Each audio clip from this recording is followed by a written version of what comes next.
This is the latest version of the Range Rover Evoque. I tested this some months back in Athens in Greece and found it to be an incredibly capable off-road and useful car on-road.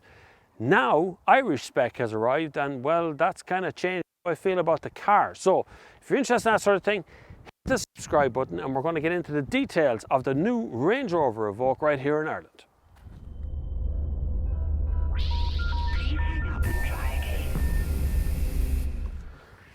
So the interior has not changed at all. This interior is still the same as it was in Greece. It still looks incredibly good.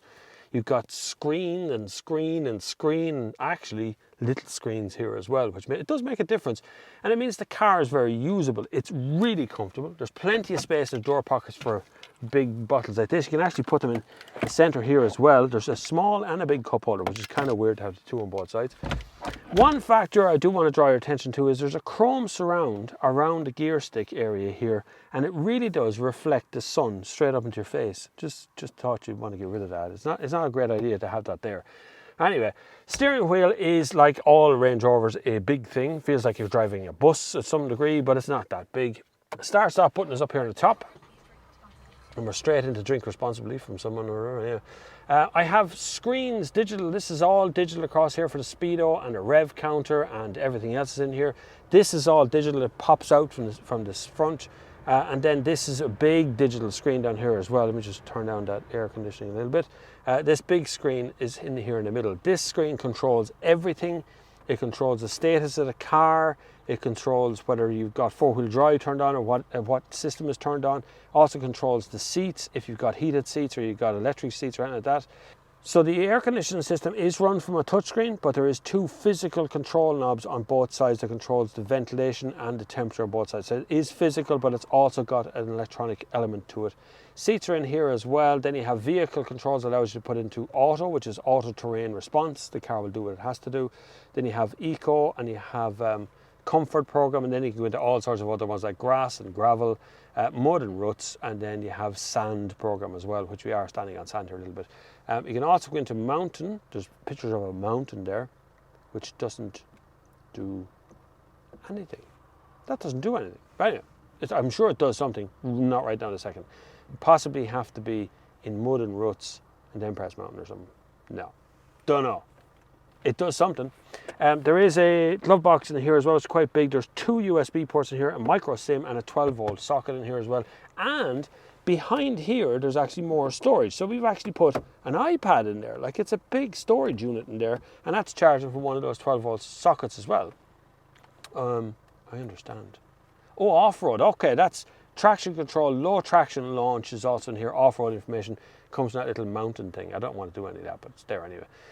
These screens are brilliant. They work fabulously and they can be seen in pretty much any sort of conditions, and it works perfectly in that respect. You've got electric seats on both sides, you've got heated seats on both sides, and we have a decent sized glove box back here.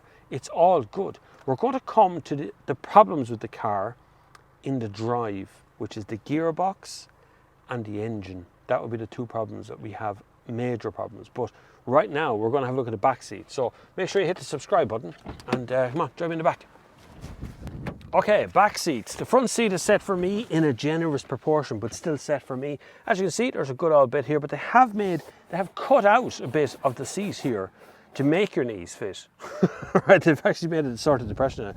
You got a good pocket there in the back of that seat as well. Door clunk is very good. 12-volt socket is down here. I don't see any USB ports in the back Range Rover. What's the story? You need some USB ports back here. People do charge phones in the back of a car. I know you can run a cable from this thing in the middle, but where do you put it? Cable straddling all over the place. You will just about fit a third person in here, but it won't be comfortable for them, so let's not make a big thing out of that. But it is plenty of headroom and things inside the car. It's all okay. We do have an Ella, as my kids call it, or an armrest, as it's actually called. So you've got two cup holders in this. There's no ski load through there, but the seats do fall flat fairly straightforward. Just pull a little handle here at the top and they drop down. They just flop, there's nothing special about it, and they go back into place very easily. It's a good back seat, it's a roomy back seat, I'm quite happy with that, and that works out kind of well. Now, we have to go and look at the boot. Right, the boot of the Range Rover is electrically controlled from under here, and it's quick. It opens very fast. We've upgraded some of our camera equipment, so we've got a big box here for carrying the camera equipment around as well. So it fits. Our big box does actually fit in the boot as big as it is. Also in the boot is a 12-volt socket over that side. There's a kind of a net thing over here to put more stuff into. And under here, you've got a spare wheel. So you've got pretty much everything. For a small car, there's actually quite a bit of stuff in the boot. And the boot space is totally usable. Best part, proper shopping bag hooks that can be folded away in both sides of the car. So you've got plenty of choices here for all kinds of things to use the boot for. Now, it is time for a drive. Watch how quick this closes. Just the same speed as it takes to get to the front door. So the range of this car actually starts about 43 grand. So that's going to get you a manual one, and you know you're going to be you're not going to be happy with the options that are on that car, if I'm honest. And while it's a big 5-door car, it's actually a small 5-door car as well. Now the one I'm actually driving here is closer to 63,000 euros and comes with an automatic box in it that's asleep, or seems to be asleep whenever you really need it, and that's a problem. And it's also attached to a 2-litre Ingenium engine, 2-litre diesel, 150 PS, which is, to all intents and purposes, a little bit gutless. When you put your foot down,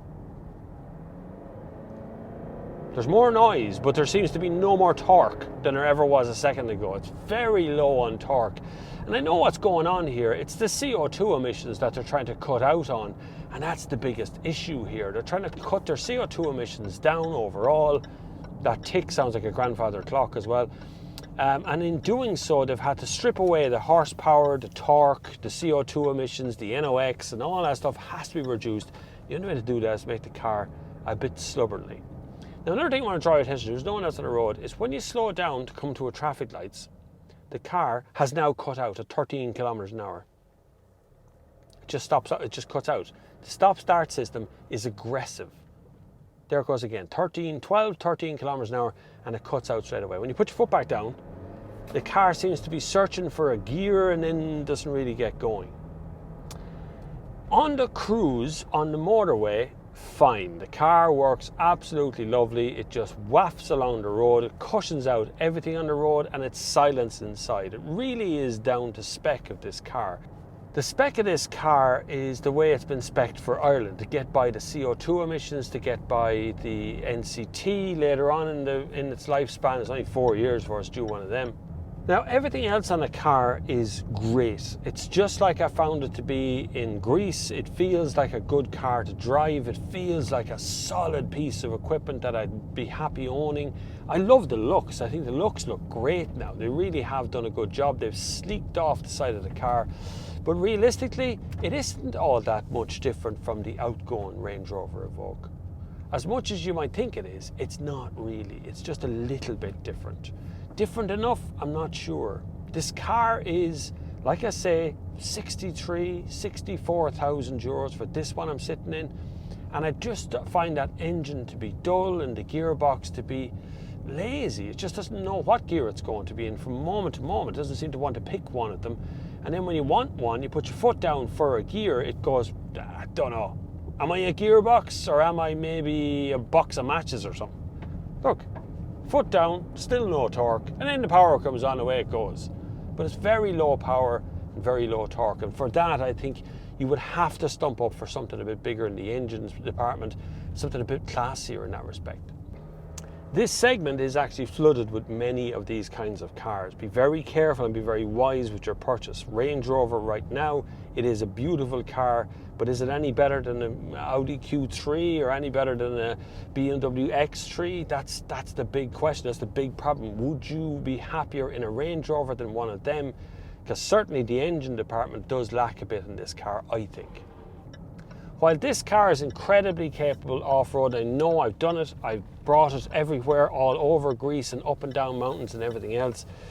The chances of it actually being off-road in Ireland in any great way is absolutely zero. Really, most of these cars will just see service up and down the town every day, go and drop the kids to school and go and shopping, and that's about as far as it's going to go. Would I pay 63 grand for that? I don't know, I don't think so.